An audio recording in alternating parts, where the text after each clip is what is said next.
Best practices and tips in Markdown. In this lesson, you will be learning best tips and practices in Markdown, Markdown style guides, Markdown tools, both web and desktop. Let's get started. Introduction. Markdown, like any other type of writing, has rules and laws that guides its use. Writing practices against these rules can lead to an erroneous or disorganized documentation. Below are the best practices and tips to apply when working with Markdown. Use headings and subheadings. Headings provide a way to arrange your content. It divides your document into digestible chunks that readers can easily read and understand.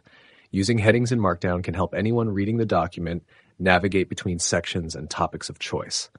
Well-written headings provide an insight into what the next set of paragraphs talk about. Subheadings, on the other hand, are used to narrow down each heading to its other component parts.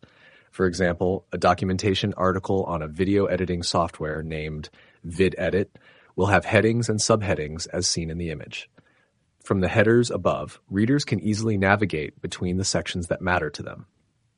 The headings are written first, followed by the subheadings. Each subheading has an extra cache added to it. This helps to maintain a proper hierarchy of the content. Use white spaces and line breaks. White spaces refer to the spaces between the words and paragraphs of your content. They help to separate words and paragraphs for easy comprehension and readability. However, white spaces needs to be used carefully so your work doesn't look vacant or overspaced. This is an example of a document with white spaces defect, like overspacing and underspacing. After writing, it is important to cross-check your document to spot and correct whitespace errors. Below is a correction of the document above. Use descriptive text for links and images. One of the ways to create a versatile and readable Markdown file is by adding descriptive texts to links and images. These texts provide extra information about the link and image displayed, and they are also used by search engines in indexing, which can boost your content's search engine rankings, SEO. Check the examples below. This is the result. Escape special characters with \\. In some cases, you may want to include special characters like asterisks, hash, etc. in your Markdown document. This can prove difficult since these special characters are also commands used in writing Markdown. One way to solve this is by using a \\. Here's a sample for you. This is the result. Use lists appropriately and consistently. Use the normal counting numbers 1, 2, 3 to create ordered lists, such as a step-by-step process. Use * or dash to create unordered lists. If you use * to create a list in your first paragraph, consider using it throughout your document for consistency. The same thing applies to when you use a dash. Here's an example, and this would be the outcome. Edit tables for readability. Creating tables in Markdown can be tricky, especially when each row and cells have words and characters of unequal length. To ensure readability of your Markdown files, apply enough spaces to align each column with their respective data. Below is a comparison between a wrong table format and a readable one.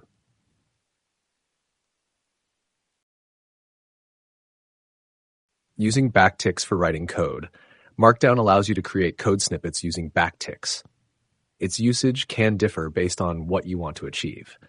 Here's a breakdown on how to use backticks in different scenarios and their results. Add metadata to your Markdown file. When creating a Markdown file for a blog post or documentation site, it is important to include a metadata that contains vital information about the file and its content. This piece of information is useful as it gives documentation sites, blogs, and Markdown editors a summary of your file. Metadata are included in a section of the Markdown file called front matter. It is always in the beginning of the Markdown file and are enclosed by triple dashes. Here is an example of a metadata for a Markdown file on Introduction to Python,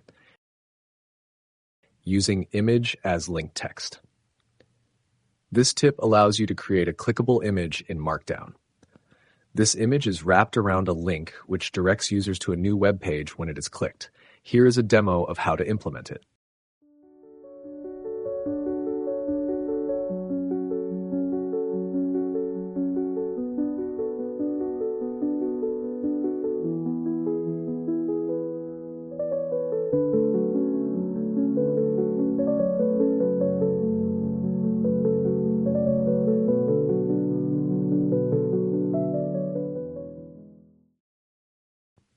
Consistent formatting and styles in Markdown.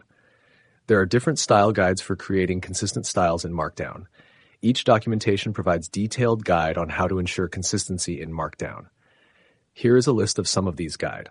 1. Markdown Style Guide by Google. 2. Formatting Standards for Readable and Consistent Markdown by Carwin on GitHub. 3. Markdown Style Guide by Gruntwork Docs. Tools for Markdown Editing.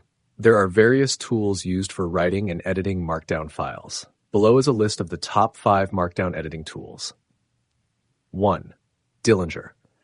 Dillinger is the first on the list as a user-friendly Markdown editor that allows users to create Markdown files and also see the live preview of the Markdown content on the right side of the screen.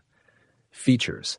Dillinger allows you to export your Markdown file as a styled HTML file, pure HTML file, and PDF. Dillinger is integrated with cloud storages like Dropbox, Google Drive, OneDrive to allow seamless file import and export. You can also save your Markdown files to Medium, GitHub, and Bitbucket directly from Dillinger. Files stored on the cloud storages listed above can also be imported to Dillinger. Pricing. Dillinger is a free web-based Markdown editor. 2. Typora. Typora is a Markdown editor for Windows, macOS, and Linux systems. It is created to enable users to focus on writing and eliminate any distractions. There is no preview window, mode switcher, etc. Your Markdown content is immediately converted to plain text as you type along. This allows you to focus mainly on the content itself. Features. With Typora, you can add diagrams, mathematical formulas, or equations to your Markdown file. Typora has an autocomplete feature to quickly write out common Markdown syntaxes. Markdown files can be exported as a PDF, EPUB, HTML, and other document types with Typora. Typora allows you to choose different themes for your Markdown editor interface. Pricing. Typora is not free to use. Users have access to a free 15 days trial, after which they will have to pay a one-time fee of $14.99 for a lifetime access. 3. StackEdit. StackEdit is an in-browser Markdown editor. It allows you to visualize and preview the final rendering of your files as you write. Features. StackEdit has a WYSIWYG editor. StackEdit can sync your files with cloud storages like Google Drive, Dropbox, and GitHub. Your Markdown files can also be published directly to CMS sites such as Blogger, WordPress, Press, Zendesk. StackEdit can be used to edit Markdown files both online and offline. You can add emojis and musical notes to your Markdown files with StackEdit. Pricing. StackEdit is free to use. 4. Ghostwriter. Ghostwriter is a Markdown editor for both Windows and Linux systems. It allows you to create Markdown files without distractions. You can choose to see the live preview as you write along, or focus mainly on the writing canvas. Pricing. Ghostwriter is free and open source. 5. Mao. Mao is a Markdown editor for macOS operating systems. It has a live preview feature and allows users to choose custom themes for their editors. Pricing. Mao is a free Markdown editor for macOS systems.